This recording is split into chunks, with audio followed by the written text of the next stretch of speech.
মদিনার বাজার দিয়ে নবীজি যাচ্ছেন, নবীজির একটা ওঁট পছন্দ হয়েছে। তো নবী ওঁটের মালিকের কাছে গিয়ে জিজ্ঞেস করলেন, ভাইয়া এই ওঁটটার দাম কত?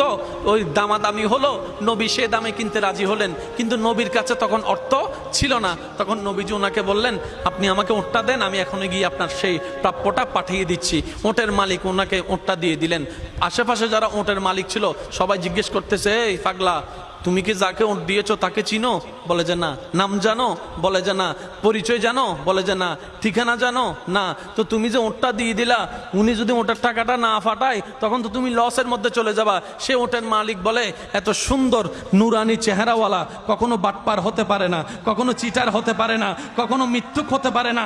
ওনার চেহারা দেখেই তো আমি ওঁট বিক্রি করার আগে মনটাই বিক্রি করে দিয়েছি, মনটাই বিক্রি করে দিয়েছি, মনটাই বিক্রি করে দিয়েছি। তোমরা যাই বলো, আমার মন বলে উনি আসবেই আসবে, টাকাটা পাঠাবেই পাঠাবে। এই কথা বলতে না বলতে কিছুক্ষণ পরে নবীজির একজন সাহাবা এসে বলছেন, একটু আগে একজন ওট নিয়ে গিয়েছেন কাছ থেকে, ওটের মালিকটাকে একটু দেখতে চাই। উনি বলে যে আমার থেকে। তো উনি বললেন, আমাদের নবী আপনার থেকে ওটটা নিয়ে গিয়েছেন, ধরেন ওটের টাকাটাও দিয়েছেন, আপনাদের খাবার জন্য কিছু খেজুরও হাদিয়া পাঠিয়েছেন, খেজুরও হাদিয়া পাঠিয়েছেন। ওই ওটের মালিক বলে, ভাইয়া টাকাটাও রাখেন, খেজুরটাও রাখেন, আগে আমাকে ওনার কাছে নিয়ে যান। আমি ওট বিক্রি করি নাই, আমার দিলটাই বিক্রি করে দিয়েছি। ওনার চেহারা মোবারক দেখে আমার মনটাই পাল্টাই গিয়েছে, আমি কালিমা পড়ে মুসলমান হয়ে যেতে রাজি আছি। সুবহানাল্লাহ। जिसका कोई सानी नहीं वो नबी हमारा है, मुस्तफा की अजमत का हद ही ना किनारा है। आशिक बोले, लम याति नजीरु कफी नजरिन मिसले तुना शुद्ध पैदा जाना। चित्कार दिए बोलेन ना सुबहानाल्लाह। ওই নবীটা কাদের নবী? হয় নাই, সবার আওয়াজ বলেন, ওই নবীটা কাদের নবী? আমাদের কি ভাগ্য সে নবীর উম্মত হতে পেরেছে। আর একটু জোরে। প্রত্যেকটা বান্দাকে আল্লাহ জীবনে একবার সুযোগ দেয়,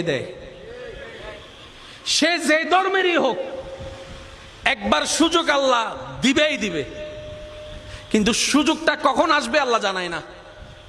তো সেজন্য ওয়াকুনু মা সাদিকিনের আয়াত আমল করতে হয়। আর একটু জোরে বলি না সুবহানাল্লাহ। ওয়াকুনু মা সাদিকিন আয়াতের উপর আমল করলে সুযোগটা যখনই আসবে আপনি সুযোগটা ধরতেও পারবেন, নিতেও পারবেন। কেউ হাসরের ময়দানে গিয়ে আল্লাহকে বলতে পারবে না, আল্লাহ তুমি আমাকে সুযোগ দাও নাই, এটা বলতে পারবে না। আল্লাহ পাক বলবে যে অমুক দিন এটা তোর সুযোগ দিছিলাম। আপনি তখন মনে মনে বলবেন, ও মাইলে ফিরে নাই তো নো বুঝি দেয়া না।